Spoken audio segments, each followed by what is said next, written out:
Hello मेरे foodies, cookie फट with रानी में आप सभी का स्वागत है। तो आज मैं आपके साथ शेयर करूंगी बर्गर की रेसिपी जो सबको बहुत पसंद है। और ये बर्गर मैं बनाने वाली हूँ सिर्फ सब्जियों से ही। तो बर्गर के अंदर के स्टफिंग को बनाने के लिए मैंने यहाँ पे ली है कुछ सब्जियां। तो सबसे पहले मैं बोल के अंदर डाल रही हूँ पत्ता गोभी, जिसे मैंने काटा है लंबे टुकड़ों में। अगर आपको पत्ता गोभी इस तरह से काट के नहीं डालनी है तो आप सिर्फ पत्ता गोभी का पत्ता भी बर्गर के अंदर रख सकते हैं। अब डालेंगे बारीक कटा हुआ गाजर। अभी तो आपको मार्केट में सिर्फ ऑरेंज गाजर ही देखने को मिलेगी, रेड तो आपको सर्दियों में देखने को मिलेगी। और अब डालेंगे बारीक कटी हुई शिमला की मिर्च। शिमला मिर्च आप इसके अंदर पीली या फिर लाल शिमला मिर्च का भी इस्तेमाल कर सकते हैं। और अब डालेंगे स्वीट से स्वीट कॉर्न। इसे मैंने बॉईल कर लिया है क्योंकि बॉईल करने के बाद ना ये देखिए हाथों से आसानी से टूट जाते हैं और बहुत सॉफ्ट हो जाते हैं। बॉईल करने के बाद इसका टेस्ट और भी बढ़ जाता है, अच्छा हो जाता है, टेस्टी हो जाता है, मीठा हो जाता है। और अब बारी है पनीर की। तो पनीर को मैंने इस तरह से छोटे छोटे से क्यूब में काट लिया है। अब डाल देंगे इसे भी बाकी सब्जियों के साथ। और ये कटोरी में चिपका रह गया। अरे जा भाई, तुम्हें और बाकी सब्जियां बुला रही हैं। आप इस पनीर को कद्दूकस भी कर सकते हैं या फिर हाथों से क्रश करके भी डाल सकते हैं। जैसा आपका मन करे वैसा पनीर को डाल सकते हैं। तो सब्जियां बस मैं इसके अंदर यही डालूंगी। अब बारी है इसके अंदर कुछ सॉस डालने की, चटनी डालने की। तो पहले मैं इसके अंदर डाल दूंगी टमाटो सॉस। और सारी सॉस और चटनी आप अपने हिसाब से कम ज़्यादा कर सकते हैं। टमाटो सॉस डालने के बाद मैं इसके अंदर डालूंगी ऑरिगेनो।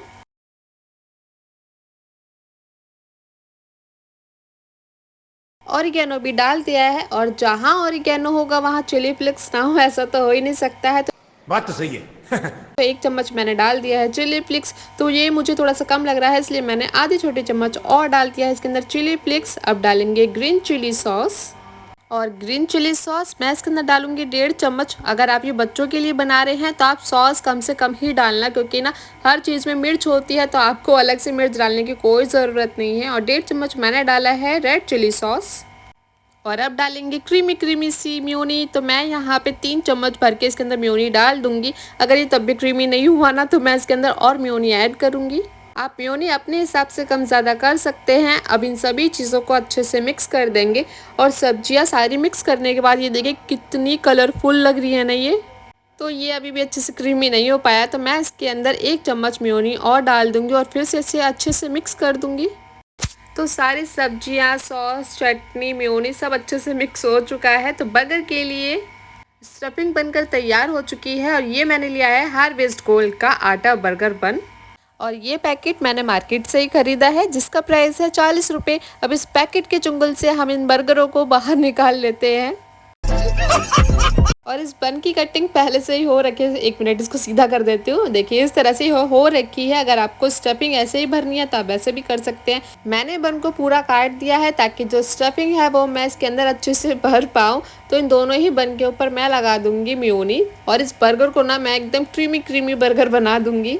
मैं आपको कुछ दिन पहले की बात बताती हूँ। हम लोग बाहर घूमने के लिए गए थे, फिर हम लोग कैफ़े में गए कुछ खाने के लिए। तो हम लोगों ने ना वहाँ पे बर्गर ऑर्डर किया। और बर्गर के अंदर सिर्फ पत्ता गोभी ही इतनी ज़्यादा भर रखी थी इन लोगों ने, और ऊपर से इतनी मिर्च डाल रखी थी। वो बर्गर तो मुझे कुछ खास नहीं लगा। उससे अच्छा और उससे सस्ते में ना आप ये वेजिटेबल बर्गर घर पे ही बना सकते हैं। तो बन के ऊपर मैंने वेजिटेबल की स्टफिंग रख दी है। अब इसके ऊपर भी हम बन रख देंगे। और ये देखिए कितनी आसानी से वेजिटेबल बर्गर आप घर पे ही बनाकर तैयार कर सकते हैं। और आधे पैसे तो वो उस प्लेटिंग के लगा के दे देते हैं जो वो साइड में रख कर दे देते हैं ना आपको। तो बिल्कुल मैंने भी एकदम बाहर जैसी प्लेटिंग कर दी है, बर्गर भी बना दिया है। तो ये लीजिए क्रीमी वेजिटेबल बर्गर बनकर तैयार हो चुका है। तो देर किस बात की है, आप भी इसको ज़रूर ट्राई करना और इसका फीडबैक मेरे साथ ज़रूर शेयर करना।